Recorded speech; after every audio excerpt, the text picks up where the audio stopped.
নমস্কাৰ জনাই সকলোকে মোৰ এটা ভিডিঅ' স্বাগতম জনালোঁ। মোৰ লগত আছে আজি বৰ্তাই কেইটামান সাঁথৰ ক'ব আৰু আপোনালোকে সাঁথৰকেইটা যদি সম্পূৰ্ণ উত্তৰ শুদ্ধকৈ দিব পাৰে 24 ঘণ্টাৰ ভিতৰত তেতিয়া আপোনালোকলৈ এটা পুৰস্কাৰ আছে। পুৰস্কাৰটো মই একেবাৰে লাষ্টত ক'ম আৰু যদি উত্তৰ দিব নোৱাৰে তেতিয়া আপোনালোকে কমেণ্ট কৰি জনাব। বৰ্তাই নেক্সট এটা ভিডিঅ'ত আপোনালোকক ধুনীয়াকৈ উত্তৰবোৰ বুজাই দিব। এয়া বহি আছে মোৰ লগত বৰ্তা। আজি আহক তেতিয়াহ'লে ভিডিঅ'টো মাজলৈ যাওঁ। বৰ্তা আৰম্ভ কৰি দিয়ক। নমস্কাৰ। মই আজি সাঁথৰ দুটামান ক'ম বুলি ভাবিলোঁ আৰু সেই সাঁথৰৰ কিছুমানটো দীঘল, উত্তৰ বহুত 3-4টা হ'ব আৰু যাতে শুদ্ধ হিচাপে দিলে মই ভাল পাম শুনি। ইয়াকে কৈ মই মোৰ সাঁথৰ আৰম্ভ কৰিছোঁ। প্ৰথমটো কৈছোঁ মই, সোণৰ আনিবা গুটি গুটি, ৰূপৰ আনিবা পাত, পানী আনিবা চলচলি, হাতী আনিবা দাঁত।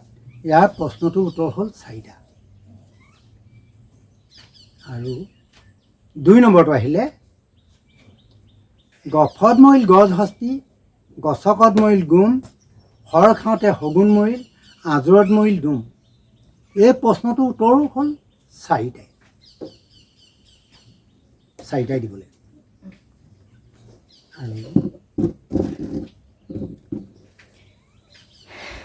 কওক দুটা আছে। আৰু এটা ক'ব খুজিছোঁ, এইটো অকণমান দীঘল, প্ৰশ্নটো দীঘল আৰু উত্তৰো অকণমান দীঘলেই হ'ব। আটাইকেইটা শব্দৰ উত্তৰ দিব লাগিব। পাও পৃষ্ঠ মুণ্ড যাৰ, কুৰি আঙুলি নাক তাৰ, হাত ভৰি নাই খোজকাঢ়ি যায়। এইটো অকণমান উত্তৰকেইটা আটাইকেইটা শব্দতে উত্তৰ দিব লাগিব। এইটোও দিলোঁ 3 নম্বৰ। আৰু এটা দিওঁ 4 নম্বৰ বুলি। শ্ৰীৰামচন্দ্ৰক পানীত পেলালোঁ, ভীমৰ ভাঙিলোঁ মূৰ, ৰঙা হৈ জ্বলে হাত মেলোঁতে কদাপিতো নপৰিলোঁ চুৰ। জগতক পালং চাম, মাজৰটো নকওঁ যা, শেষৰটো ল কি বাৰু ক। ইয়াৰ উত্তৰ এটাই। আৰু কওক আকৌ 5টাই সামৰিলে নেকি? গৈ আছিলোঁ বাটতে বস্তু এটি পালোঁ, নুচুবালোঁ নিগিলিলোঁ কি বস্তু খালোঁ। এইটো তাৰে এটা উত্তৰ। আৰু দুটামান মই ক'ম বুলি ভাবিছোঁ বাৰু।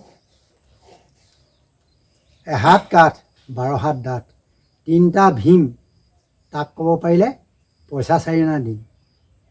এই প্ৰশ্নৰ উত্তৰটো হ'ল, এই 3টা শব্দত 3টাই ক'ব লাগিব উত্তৰটো। আশীত পাখি ডালত মৌ, সুদিৰৰ 4 বামুণৰ 6, তাক ক'ব পাৰিলে তাৰ কইনা মই। ইয়াৰ প্ৰশ্নটো অকণমান দীঘল আৰু উত্তৰো আটাইকেইটা শব্দৰে অকণমান দীঘলীয়া হ'ব। আটাইকেইটা শব্দতে উত্তৰ দিব লাগিব। হাঁহি আৰু চকুলোৰ অপূৰ্ব মিলন, এই হাই মানৱ জীৱন। ইমানকে কৈ মই আজিলৈ সামৰণি মাৰিছোঁ। বৰ্তা সাঁথৰকেইটা ক'লে, আপোনালোকে যদিও ভঙাব নোৱাৰে তেতিয়া কমেণ্ট কৰি জনাব সাঁথৰকেইটা শুনি কেনেকুৱা পালে। আপোনালোকে যদিহে 24 ঘণ্টাৰ ভিতৰত প্ৰশ্নকেইটা উত্তৰ সম্পূৰ্ণকৈ দিব পাৰে, যোনে ফাৰ্ষ্ট কমেণ্ট বক্সত দিব পাৰে সেয়ে পুৰস্কাৰ পাব। ধৰি লওক ইমান ডাঙৰ পুৰস্কাৰ নহয়, ইমান সৰু নহয়। ধৰি লওক আপোনালোকৰ এমাহ যেনিবা মোবাইলৰ ৰিচাৰ্জটো হোৱা সেনেকুৱা লেখা ধৰণৰ আৰু পুৰস্কাৰটো মই দিম বুলি কোৱা নাই, বৰ্তাই দিব যেনিবা। আজিলৈ ভিডিঅ'টো ইমানেই আছিলে। যদি আছে লাইক কমেণ্ট ছাবস্ক্ৰাইব কৰি দিব। ধন্যবাদ।